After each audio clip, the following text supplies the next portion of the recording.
of what we were doing. So that's just news. We just found out about that. So I think that's very, very positive. They were knocking out a lot of ships going, as you know, sailing beautifully down the various seas. It wasn't just the canal. It was a lot of other places. And I will accept their word, and we are going to stop the bombing of the Houthis, effective immediately. And Marco, you'll let everybody know that, okay? Do you have something to say about that, by the way? It's a pretty big announcement. Yeah, this was always a freedom of navigation mission. These guys, these are a band of individuals with advanced weaponry that were threatening global shipping, and the job was to get that to stop. And if it's going to stop, then we can stop. And I think it's an important development. And we'll have maybe before we're going to, as you know, the Middle East, Saudi Arabia. We're going to UAE and Qatar. And that'll be, I guess, Monday night. Some of you are coming with us. I think before then we're going to have a very, very big announcement to make, like as big as it gets. And I won't tell you on what, but it's going to, and it's very positive. I'd tell you if it was negative or positive. I can't keep that out. It is really, really positive. And that announcement will be made either Thursday or Friday or Monday before we leave. But it'll be one of the most important announcements that have been made in many years about a certain subject, very important subject. So you'll all be here.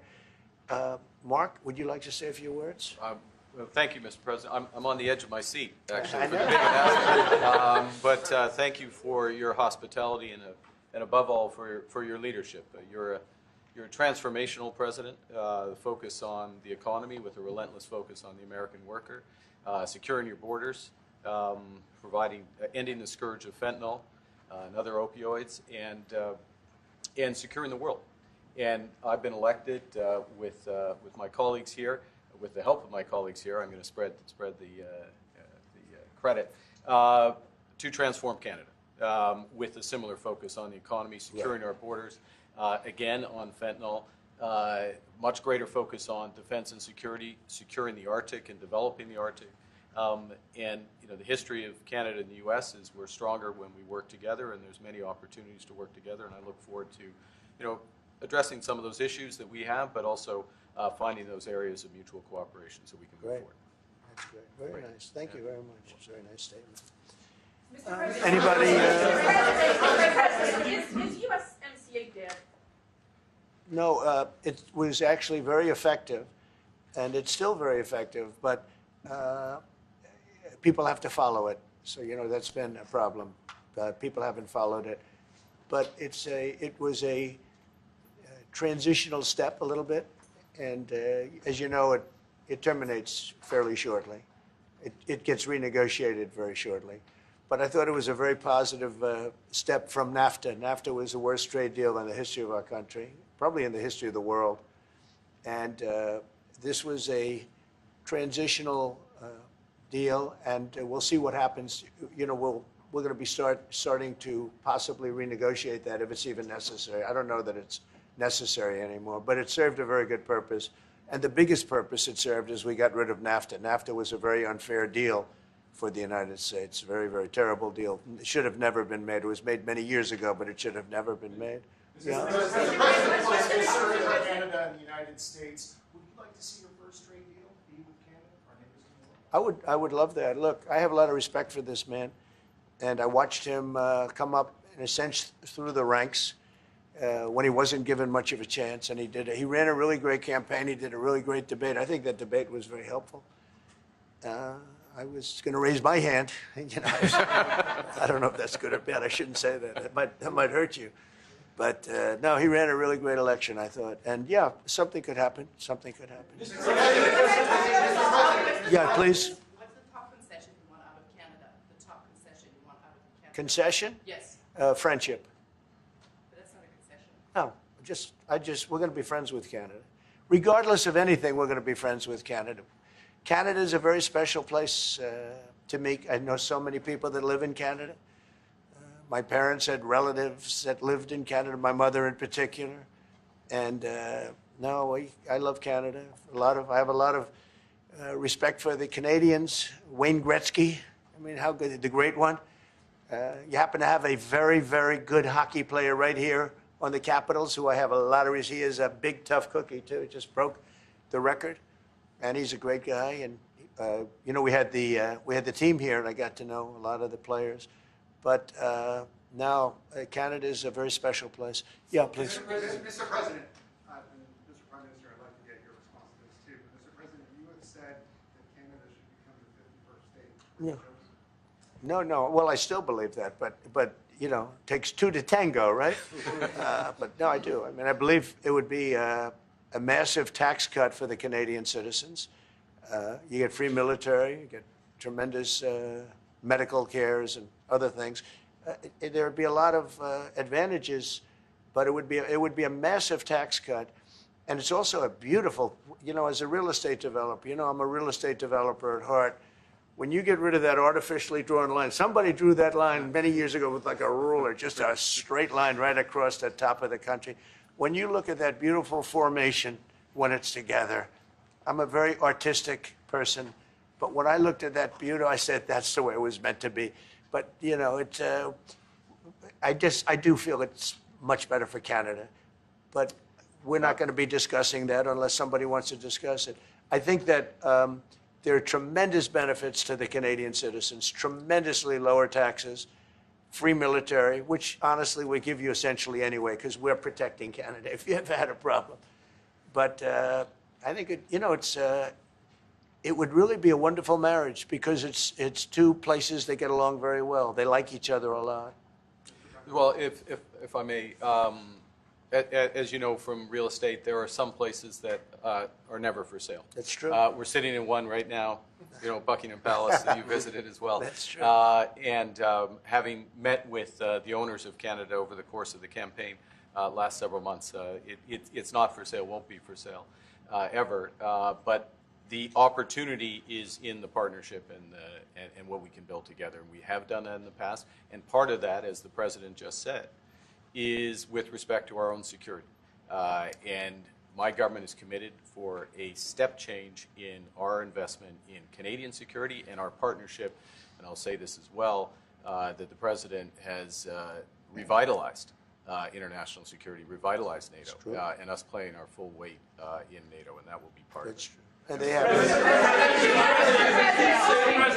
have, I must say, Canada is stepping up the military participation because Mark knew, you know, they were low and now they're stepping it up, and that's a very important thing. But never say never. Never say never. What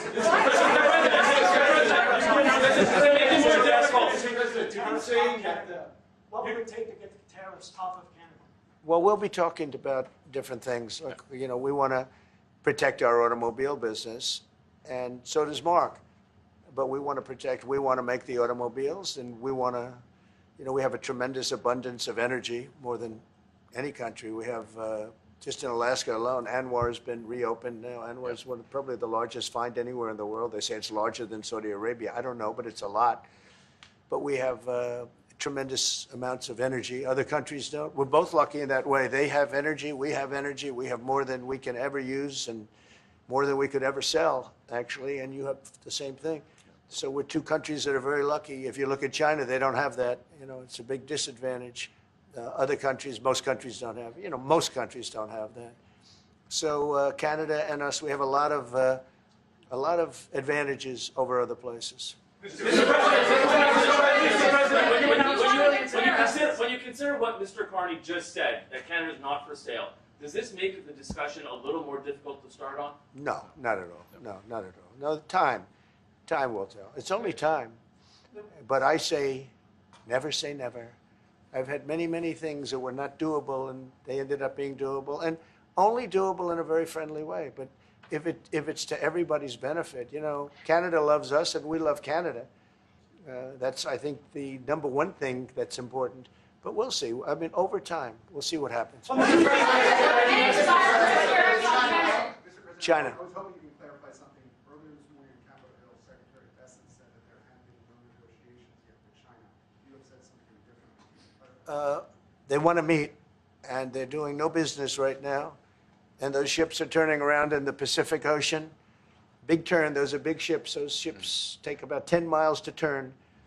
And, we lost $1 trillion to China on trade because of an incompetent president that we had who preceded me, grossly incompetent. You're finding it out more and more now. And by not trading, we're losing nothing. So we're saving $1 trillion. It's a lot. But they want to negotiate and they want to have a meeting, and we'll be meeting with them at the right time. But you haven't met with them yet. I have not met with them, of course. You would know if I met. I'd tell you. They want to meet, but, we are right now, look, they're suffering greatly. Their economy is suffering greatly because they're not doing trade with the U.S. And they made most of their money off the U.S. Don't kid yourself. They don't make the money off other countries like this. And we had a trade imbalance. We had a deficit, or they had a surplus, another way of saying it, of more than $1 trillion. Think of it, more than $1 trillion. And because of 145%, that's the only reason, but because of they have now 145% tariff, there's no trading. You can't trade with 145%. We are, therefore, making, in a certain way, I guess, $1.1 trillion. In other words, we're not losing $1.1 trillion. Our deficit is much better. When I started, I say we were losing billions of dollars a day on trade. That's rapidly turning around. We looked at numbers this morning. So we were losing, the United States during Biden was losing more than, I won't even give you numbers because they're so embarrassing, but billions of dollars a day on trade. Those numbers are rapidly turning between the tariffs. Don't forget, we're now getting 25% on cars, 25% on aluminum, 25% on steel, and maybe more importantly, massive numbers of companies are moving into the United States. Honda, we have tremendous, the car companies are moving in at levels we've never seen before. The biggest investment ever made in the United States is being made right now. Trillions of dollars. I would say we could be at $9 trillion. You could go back to other presidents. They haven't had $1 trillion for their entire term. Look at Biden. He had bad numbers. People were leaving. They weren't coming in. They were leaving with Biden, and he didn't know the difference. The only thing he knew is people coming in. You know who they were? Illegal immigrants, okay, from prisons, from mental institutions, from all sorts of places that weren't good, from gangs, from Venezuela. They were coming in, and they were criminals and murderers, 11,888 people that murdered, and at least half of them murdered more than one person. This is what Biden led into our country. I'm bringing in big companies. We have Apple is investing $500 billion. We have Jensen, as you know, is going to be 500 biggest chip maker, or chip thinker, I call him. He's really a thinker more than a maker. But we also have the maker, Mr. Wei. I get to know them all in the last, it was a cram course. But they're all moving into America because of the tariffs. And I don't think people have appreciated it. Some people do. Some of the smart people do. So we have more money coming in. It's really an amazing thing. We have more money being invested in the United States now than at any time ever before in our history, and it's not even close. And I think the real number could be 9 or 10 trillion. We don't know everybody that's doing it. We have many. I just heard about a plant that's being built right now, a very, very top-of-the-line company. And they didn't come to the White House. They're just doing it because they're making it because if they build here, there are no tariffs. And this is the big market. This is the market. That sets us apart from it. This is the market where everyone wants to be. Now, if I didn't come here and do this, all of a sudden we wouldn't be the market where everyone wants to be. So we're able to do it in time. But we're going to have a great announcement. And I'm not necessarily saying it's on trade. Going to the beginning, we're going to have a great announcement over the next few days, an announcement that will be so incredible, so positive. And I'm not saying, I don't want you to think it's necessarily on trade. Just to finish, we also have a situation, because everyone says, when are you going to sign deals? We don't have to sign deals. We could sign 25 deals right now, Howard, if we wanted. We don't have to sign deals. They have to sign deals with us. They want a piece of our market. We don't want a piece of their market. We don't care about their market. They want a piece of our market. So we can just sit down, and I'll do this at some point over the next 2 weeks, and I'll sit with Howard and Scott and with our great vice president, who has done a really good job. We have some good news to report on a lot of fronts. but JD will be there and Marco, and we're going to sit down and we're going to put very fair numbers down, and we're going to say, here's what this country, what we want, and congratulations, we have a deal. And they'll either say, great, and they'll start shopping, or they'll say, not good, we're not going to do it. I said, that's okay, you don't have to shop. Now, we may think, well, they have a right, that maybe we were a little bit wrong, so we'll adjust it. And then you people will say, oh, it's so chaotic. No, we're flexible. But we'll sit down and we'll, at some point, in some cases, we'll sign some deals. It's much less important than what I'm talking about. For the most part, we're just going to put down a number and say, this is what you're going to pay to shop. And it's going to be a very fair number. It'll be a low number. We're not looking to hurt countries. We want to help countries. We want to be friendly with countries. But you keep writing about deals. When are we going to sign? When? It's very simple. We're going to say, in some cases, we want you to open up your country. In some cases, we want you to drop your tariffs. I mean, India, as an example, has one of the highest tariffs in the world. We're not going to put up with that. And they've agreed already to drop it. They'll drop it to nothing. They've already agreed. They would have never done that for anybody else but me. So we're going to put down some numbers, and we're going to say our country is open for business. And they're going to come in, and they're going to pay for the privilege of being able to shop in the United States of America. It's very simple. It's very simple. So I wish they'd keep, stop asking, how many deals are you signing this week? Because one day we'll come and we'll give you 100 deals. And they don't have to sign. All they have to do is say, oh, we'll start sending our ships right now to pick up whatever we want or to bring whatever we want. It's very, very simple. And I think my people haven't made it clear. We will sign some deals, but much bigger than that is we're going to put down the price that people are going to have to pay to shop in the United States. Think of us as a super luxury store, a store that has the goods. You're going to come and you're going to pay a price, and we're going to give you a very good price. We're going to make very good deals. And in some cases, we'll adjust. But that's where it is. And we've been ripped off by everybody for 50 years, and we're just not going to do that anymore. We can't do that. And we can't let any country do that to us. We're just not going to do it anymore. Can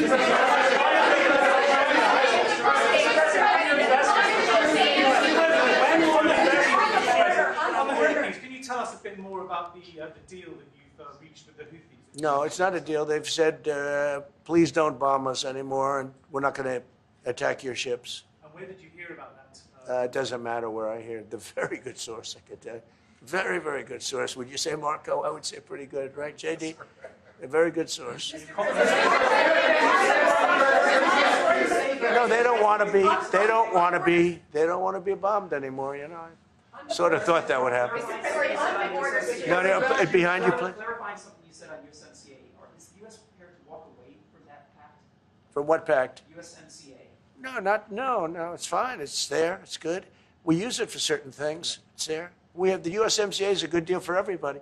I won't say this about Mark, but I didn't like his predecessor. I didn't like a person that worked for. She was terrible, actually. She was a terrible person. And she really hurt that deal very badly because she tried to take advantage of the deal and she didn't get away with it. You know who I'm talking about. But we had a bad relationship having to do with the fact that we disagreed with the way they viewed the deal, and we ended it. We ended that relationship pretty much. The USMCA is great for all countries. It's good for all countries. We do have a negotiation coming up over the next year or so to adjust it or terminate it. Mr. President. I'll say a word on USMCA, if I may, Mr. President. It is a basis for a broader negotiation. Some things about it are going to have to change. And part of the way you've conducted these tariffs has taken advantage of existing aspects of USMCA. So it's going to have to change. There's other elements that have come, and that's part of what we're going to discuss. Right. During the campaign, Prime Minister Carney talked about the American betrayal. How do you react if Canada decided not to shop in the American store as much as before and decided to partner with other countries? Well, we don't do much business with Canada from our standpoint. They do a lot of business with us. We're at like 4%. And usually those things don't last very long. You know, we have great things, great product, the kind of product we sell, nobody else can sell, including military. Look, we make the best military equipment in the world, and Canada buys our military equipment, which we appreciate. But we make the best military equipment in the world by far. The missiles, the submarines, everything. Everything we have is really top notch. I rebuilt our military during our last term. Stupidly, we gave some away to Afghanistan, which shouldn't have happened. But that was, I think it was the most embarrassing moment in the history of our country. It was just very incompetent people. But if you look, the man that's now the head of our Joint Chiefs, he led the attack on ISIS for me. That's why he's the head of the Joint Chiefs. And Raisin Kane, he was unbelievable. And as you know, we defeated ISIS in 3 weeks. It was supposed to take 5 years. We did it in 3 weeks. And he ran the campaign. I said, I like him. But I knew him before. I went to Iraq, and we agreed to a plan, and that was the plan. And as you know, we did it in record time. So we have, you know, we have the best equipment in the world. We have the best, a lot of things. And but Canada, it does a lot more business with us than we do with Canada. Yeah. Mr. Can I ask you about your investments, Mr. President? When do you think the investments that you've announced, the trillions, will finally hit economic data this year? When you're saying about the tariffs? No, about the investments that you've announced. Oh, it's hitting right now. Look, they're already starting AI plants. These are not people that look for financing. That's a good thing. You know, in real estate, you get a site, then you have to look for financing. You have to get your zoning. You know, 5 years later, you start building. You get a bank, then the bank's no good. And these people have massive amounts of cash. The CHIPS Act was a ridiculous thing because that doesn't get them to build. All we did is hand very wealthy companies money. The CHIPS Act that was done by Biden. Billions, we give them billions of dollars.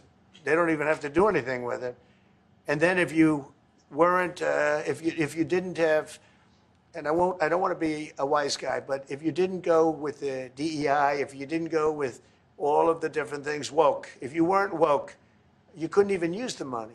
You had to have a certain percentage of this and that and that and that. It's impossible to have. The companies actually complained to me. They said they gave me all this money, but nobody can get these people to do anything. I mean, look, President Obama, and if he wanted help, I'd give him help because I'm a really good builder and I build on time, on budget. He's building his library in Chicago. It's a disaster. And he said something to the effect, I only want DEI, I only want woke. He wants woke people to build it. Well, he got woke people, and they have massive cost overruns. The job is stopped. I don't know. It's a disaster. And I don't like that happening because I think it's bad for the presidency that a thing like that should happen. He's got a library that's a disaster. And he wanted to be very politically correct, and he didn't use good, hard, tough, mean construction workers that I love, Marco. I love those construction workers. But he didn't want construction workers. He wanted people that, like, never did it before. And he's got a disaster in his hands. Like millions of dollars, really many millions of dollars over budget. And I would love to help him with it, or somebody else. I could recommend professionals. But it was not built in a professional manner. By the way, nor was in California a little train going from San Francisco to Los Angeles that's being run by Gavin Newsom, the governor of California. Did you ever hear of Gavin Newsom? He has got, that train is the worst cost overrun I've ever seen. It's like totally out of control. So then they said, all right, we won't go into San Francisco. We'll stop 25 miles short. And we won't go into Los Angeles. We'll stop 25 miles short. It's hundreds of billions of dollars for this stupid project that should have never been built.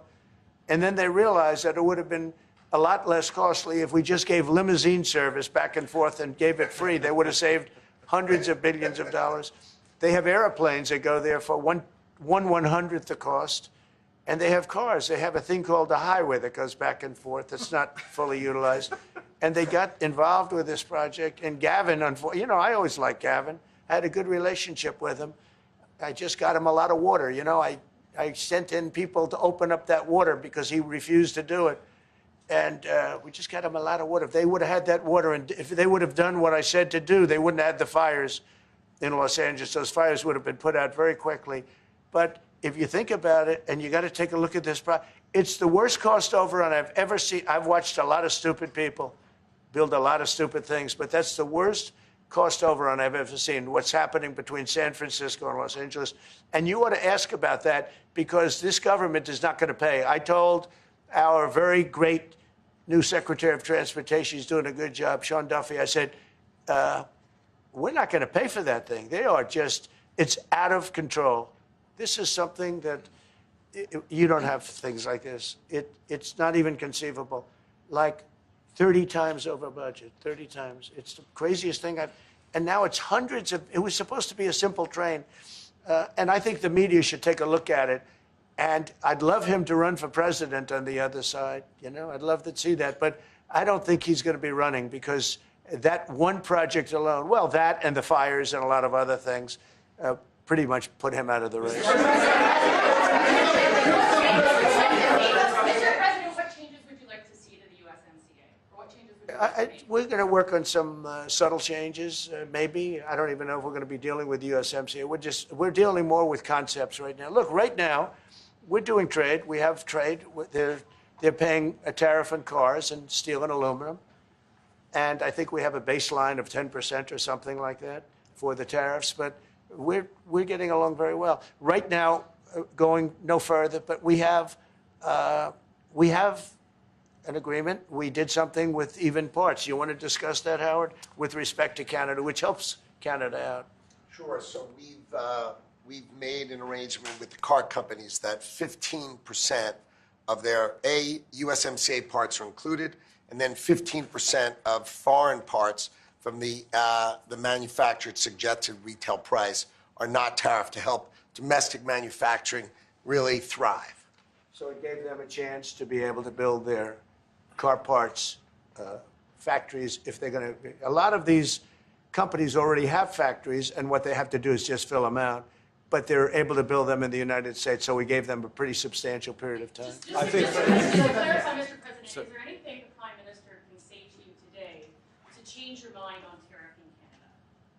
Tariffing cars? Tariffing Canada. Is there anything he could say to you in the course of your meetings with him today that would get you to lift tariffs on Canada? No. Why not? Just the way it is. What's Well, that's not your Yeah. state? If Canadians don't want it, would you respect that? Sure, I would. But this is not necessarily a one-day deal. This is over a period of time they have to make that decision. Yes, go ahead. Yeah, if I may. If respectfully, Canadians' view on this is not going to change on the 51st state. Secondly, we are the largest client of the United States in the totality of all the goods. So we are the largest client of the United States. We have a tremendous auto sector between the two of us, and the changes that made have been helpful. 50% of a car that comes from Canada is American. That's not like anywhere else in the world. And to your question about is there one thing? No, this is a bigger discussion. There are much bigger forces involved, and this will take some time and some discussions, and that's why we're here, to have those discussions, and that is represented by who's sitting around the table. See, the conflict is, and this is very friendly. We're not. This is not going to be like we had another little blow up with somebody else. That was a much different. This is a very friendly conversation, but we want to make our own cars. We don't really want cars from Canada, and we put tariffs on cars from Canada, and at a certain point, it won't make economic sense for Canada to build those cars. And we don't want steel from Canada because we're making our own steel, and we're having massive steel plants being built right now as we speak. We really don't want Canadian steel, and we don't want Canadian aluminum and various other things, because we want to be able to do it ourselves. And we, because of past thinking of people, we have a tremendous deficit with Canada. In other words, they have a surplus with us. And there's no reason for us to be subsidizing Canada. Canada's a place that will have to be able to take care of itself economically. I assume they can. I will tell you that Trudeau, when I spoke to him, I used to call him Governor Trudeau. I think That probably didn't help his election. But when I spoke to him, I said, so why are we taking your cars? Why are we taking we want to make them ourselves. I mean, I said, and if the price of your cars went up, or if we put a tariff on your cars of 25%, what would that mean to you? He said, that would mean the end of Canada. He actually said that to me. And I said, that's a strange answer, but I understand his answer. But no, I mean, it's hard to justify subsidizing Canada to the tune of maybe $200 billion a year. We protect Canada militarily, and we always will. We're going to, that's not a money thing. But we always will. But, it's not fair. But why are we subsidizing Canada $200 billion a year, or whatever the number might be? It's a very substantial number. And it's hard for the American taxpayer to say, gee whiz, we love doing that. Thank you very much. We're going to have a very substantive vote. Thank you. Thank you very much.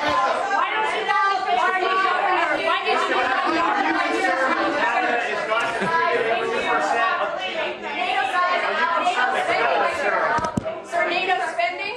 You comment on Canada's NATO spending? Cut it out, thanks guys. You seem to deal with this. Why don't you call him the governor? Why do you call him prime minister? Thanks guys, we're out. Are you going to the World Cup? Thank you. Are you going to go to the World Cup games? Thanks guys, keep going. I'm just waiting for my pen. Thank you. Sorry. Go ahead, Rudy. Thank you.